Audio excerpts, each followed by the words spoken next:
देश की ताकत तीनों है महान, जवान, किसान और जनता महान। जब देश पर हमला हो तो मजहब नहीं, मातृभूमि बोलती है। ओवैसी ने पाकिस्तान पर साधा निशाना, सरकार को दी कड़ी सलाह।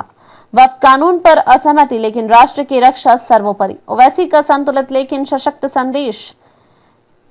जहां एक और संसद और सड़कों पर वक्फ संशोधन अधिनियम को लेकर सियासी उबाल है, वहीं ऑल इंडिया मजलिस ए इत्तेहादुल मुस्लिमीन AIMIM प्रमुख असदुद्दीन ओवैसी ने कश्मीर के पहलगाम आतंकी हमले और भारत द्वारा चलाए गए ऑपरेशन सिंदूर पर एक स्पष्ट राष्ट्रवादी रुख अपनाते हुए देश को एक बार फिर सोचने पर मजबूर कर दिया है। ओवैसी ने साफ किया कि वक्फ कानून एक आंतरिक संवैधानिक संघर्ष है, जबकि पाकिस्तान द्वारा प्रायोजित आतंकवाद के खिलाफ सीधा सैन्य और नैतिक जवाब जरूरी है।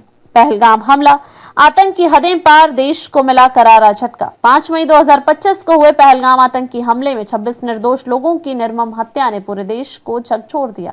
आतंकियों ने टूरिस्ट बसों को रोककर उनमें सवार लोगों की धार्मिक पहचान पूछी और जो कलमा नहीं पढ़ सके उन्हें गोली मार दी गई। इस घटना ने भारत को फिर आतंक के खिलाफ निर्णायक कार्रवाई के लिए प्रेरित किया है। ऑपरेशन सिंदूर को बताया सही कदम। ओवैसी ने कहा, अब डरने का नहीं, निर्णायक होने का समय। ओवैसी ने सरकार की सैन्य कार्रवाई का समर्थन करते हुए कहा, हमने केवल आतंकी शिविरों को निशाना बनाया है, सेना ने आम नागरिकों को कोई नुकसान नहीं पहुंचाया। अगर पाकिस्तान प्रतिक्रिया करता है तो जिम्मेदारी उसकी होगी। अब हमें आतंक का स्रोत पूरी तरह से नष्ट करना होगा। तुर्की को दिया करारा जवाब, भारत में पाकिस्तान से ज्यादा मुसलमान हैं। ओवैसी ने अंतर्राष्ट्रीय मंचों पर भारत की स्थिति स्पष्ट करने की अपील की। उन्होंने तुर्की को आड़े हाथों लेते हुए कहा, तुर्की अपने देश में मुस्लिम कुर्दों पर बमबारी कर रहा है, फिर भारत पाक संघर्ष को धार्मिक चश्मे से क्यों देखा जा रहा है? आतंकवाद का कोई धर्म नहीं होता। हमें तुर्की को समझाना होगा कि भारत के मुसलमान आतंकवाद के खिलाफ देश के साथ हैं। वक्फ कानून पर दो टूक, संविधान के खिलाफ, लेकिन यह हमारा अंदरूनी मसला है। जहां ओवैसी पाकिस्तान के खिलाफ केंद्र के साथ खड़े नजर आए, वहीं उन्होंने वक्फ संशोधन कानून को संवैधानिक मूल्यों के खिलाफ काला कानून बताया। उन्होंने कहा, हम इस कानून के खिलाफ लड़ते रहेंगे, सड़क से संसद और अदालत तक। यह मुस्लिम समुदाय की संपत्ति और धार्मिक स्वतंत्रता पर हमला है, लेकिन जब बाहरी हमला हो तो पहले देश की रक्षा जरूरी है। ऑल पार्टी मीटिंग में सुझाव, कश्मीरियों के गले लगाइए, आतंकियों को खत्म कीजिए।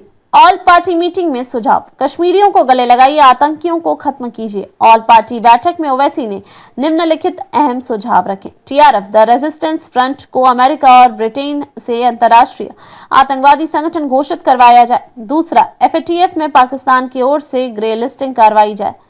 तीसरा, चेनाब और झेलम पर नए बांधों का निर्माण आरंभ किया जाए, जिससे दीर्घकालिक रणनीतिक लाभ मिले। चौथा, कश्मीरियों को डर या नफरत की बजाय भरोसा दिया जाए।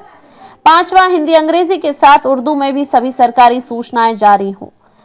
हमें पाकिस्तान से लड़ना है, ना कि कश्मीरियों से। ओवैसी का भावनात्मक आह्वान। उन्होंने शहीद मेजर हिमांशी नरवाल की विधवा का उदाहरण देते हुए कहा कि कैसे उन्होंने मुस्लिमों और कश्मीरियों के प्रति घृणा की बजाय संयम और समझदारी दिखाई। ओवैसी ने कहा, यह ऐतिहासिक मौका है जब हम देश को धर्म, जाति, भाषा से ऊपर उठाकर एकजुट कर सकते हैं। आतंकवाद की जड़ें पाकिस्तान में है, ना कि कश्मीरियों के दिलों में। निष्कर्ष, ओवैसी की बात में विरोध भी है, समाधान भी, संघर्ष भी है, समरसता भी। असदुद्दीन ओवैसी की स्पष्ट और सधी हुई प्रतिक्रिया दर्शाती है कि एक राजनीतिक नेता अपने धार्मिक अधिकारों की लड़ाई लड़ते हुए भी देश की संप्रभुता और सुरक्षा को सर्वोपरि मान सकता है। उनकी अधूरी भूमिका आज के भारत में राजनीतिक परिपक्वता का प्रतीक बन रही है। क्या ओवैसी की रणनीति उन्हें मुस्लिमों के साथ साथ राष्ट्रवादी राजनीति में एक नई पहचान दे सकती है? आप क्या सोचते हैं? अपनी राय हमें नीचे कमेंट में बताएं। अधिक अपडेट के लिए लाइक, शेयर और सब्सक्राइब करना ना भूलें।